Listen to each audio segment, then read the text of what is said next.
राधे राधे दोस्तों, जय श्री कृष्णा। कैसे हो आप सभी लोग। उम्मीद करती हूँ कि आप सभी अच्छे होंगे। आज की वीडियो में हम लोग जानेंगे आंवला एकादशी के विषय में। आंवला एकादशी कब है, व्रत कैसे रखना है, पारण कैसे करना है, एकादशी और द्वादशी की तिथि कब से कब तक रहने वाली है, व्रत खोलने का शुभ मुहूर्त क्या रहेगा, क्या खाएं क्या नहीं खाएं, एकादशी के नियम और महत्व सभी कुछ आज की वीडियो में हम लोग जानने वाले हैं। तो वीडियो में एंड तक बने रहिएगा। और अभी तक अगर आपने मेरे चैनल को सब्सक्राइब नहीं किया है तो चैनल को सब्सक्राइब कर लीजिएगा। साथ में दी गई बेल आइकन को ऑल पर क्लिक कर दीजिएगा। उससे हमारी आने वाली सभी वीडियोज़ की नोटिफिकेशन आप सभी को आसानी से मिल जाया करेगी। तो आज की वीडियो में हम लोग जान लेते हैं कि आंवला एकादशी कब है। इस बार फाल्गुन मास की एकादशी का नाम आंवला एकादशी है, जिसे रंग भरी एकादशी, आंवल एकादशी के नाम से भी जाना जाता है। इस एकादशी को लेकर बहुत सारा कन्फ्यूजन है लोगों के मन में, की शंका भी है कि व्रत हमें कब और किस तारीख में रखना है, कौन सी तिथि पर रखें, और व्रत का पारण यानी कि एकादशी का व्रत को कब और किस समय खोलना चाहिए। आज की इस वीडियो में हम लोग यही सब जानेंगे। जैसे कि आज की एकादशी भगवान विष्णु के साथ साथ आंवले के वृक्ष की पूजा भी की जाती है, क्योंकि आंवले के वृक्ष को देव वृक्ष के नाम से माना गया है। इसलिए इस दिन खास तौर पर आंवले के वृक्ष की पूजा की जाती है। ऐसा कहते हैं पुराणों के अनुसार कि श्री हरि विष्णु ने जब पृथ्वी पर संचालन हो रहा था तो ब्रह्मा जी को जब उत्पन्न कराया था, उसी समय आंवले के वृक्ष को भी उत्पत्ति करवाई थी। इसलिए इस दिन खास तौर पर आंवले के वृक्ष की पूजा की जाती है, या आंवले की तरह टहनियों की या पूजा करते हैं, या फिर आंवले के फल मिल जाते हैं तो उससे आपको विधि विधान के साथ पूजा करनी है। हो सके तो आंवले के पेड़ की ही पूजा करनी चाहिए। ये आपको मंदिर में, कहीं भी किसी भी मंदिर में बहुत आसानी से मिल जाएगा। अगर नहीं है तो आप उसकी टहनी मंगाकर भी पूजा कर सकते हैं, या फिर आप नर्सरी से नया प्लांट लाकर उसकी भी पूजा कर सकते हैं। भोग में इस दिन आंवले का भोग आपको अवश्य लगाना चाहिए। और द्वादशी तिथि को आंवला खाकर और तुलसी का पत्र खाकर आप अपनी एकादशी के व्रत का पालन भी कर सकते हैं। इस दिन दान देने के लिए भी आप आंवले के फलों का उपयोग कर सकते हैं।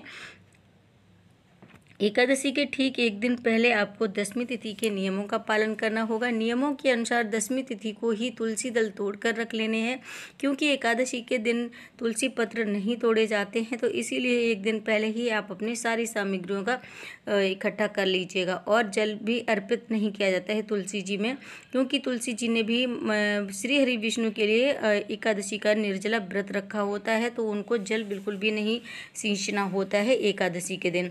और एकादशी का व्रत रखने वाले सभी भक्तों को इस दिन चावल या चावल से बनी किसी भी वस्तु का सेवन नहीं करना है, और ना ही किसी को दान में भी देना चाहिए।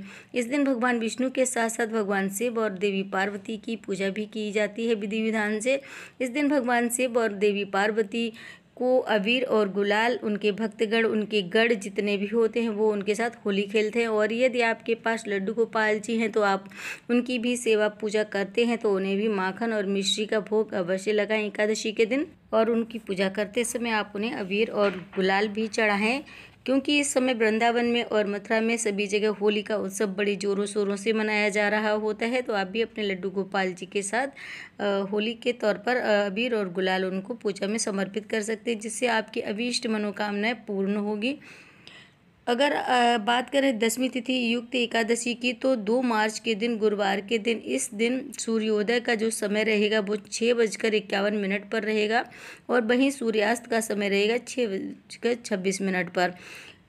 दशमी तिथि सुबह 6:39 पर समाप्त हो रही है। और जैसा कि एकादशी के व्रत के नियमों के अनुसार सूर्योदय से पहले कुछ क्षण के लिए, कुछ भी क्षण की दशमी तिथि अगर लगी रहती है तो उसे दशमी तिथि युक्त एकादशी कहते हैं। और इस एकादशी का व्रत करने से बचना चाहिए। जितने भी वैष्णव संप्रदाय के व्यक्ति हैं या इस्कॉन से जुड़े हुए लोग हैं, वो द्वादशी युक्त एकादशी का उपवास रखते हैं, यानी कि जिस तिथि दशमी तिथि का अंश मात्र ना हो और उस दिन एकादशी के साथ साथ द्वादशी तिथि भी लगी हो तो उसका व्रत करना चाहिए।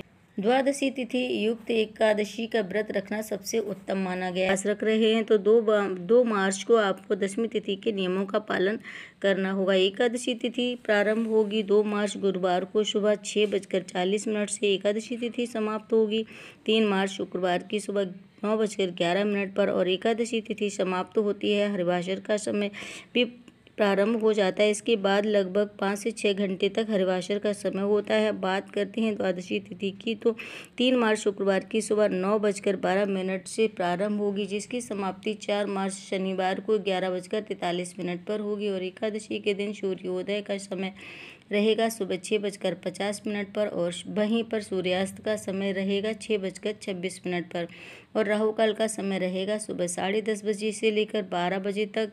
4 मार्च शनिवार को सूर्योदय का समय रहेगा 6:50 पर, सूर्यास्त का समय रहेगा 6:27 पर और राहु काल का समय रहेगा 9 बजे से लेकर 10:30 बजे तक। अब जो भी 3 मार्च को उपवास रखेंगे वो शनिवार को सुबह 6:51 से लेकर 8:55 के अंदर अंदर अपना उपवास खोल सकते हैं, क्योंकि यही एकादशी के पारण का शुभ मुहूर्त है। और आप विधि विधान से भगवान की पूजा अर्चना करें और उन्हें भोग लगाएं। भोग के बाद दान करें, दान की सामग्रियां जरूर दान करें। आप अपना व्रत शुद्ध सात्विक भोजन से या फलों से पारण कर सकते हैं। Thanks for watching my video. अगर आपको वीडियो पसंद आएगी तो लाइक कीजिएगा ज़्यादा से ज़्यादा और फ्रेंड्स और फैमिली के साथ में शेयर कर दीजिएगा। मिलते हैं नेक्स्ट वीडियो में, तब तक के लिए राधे राधे।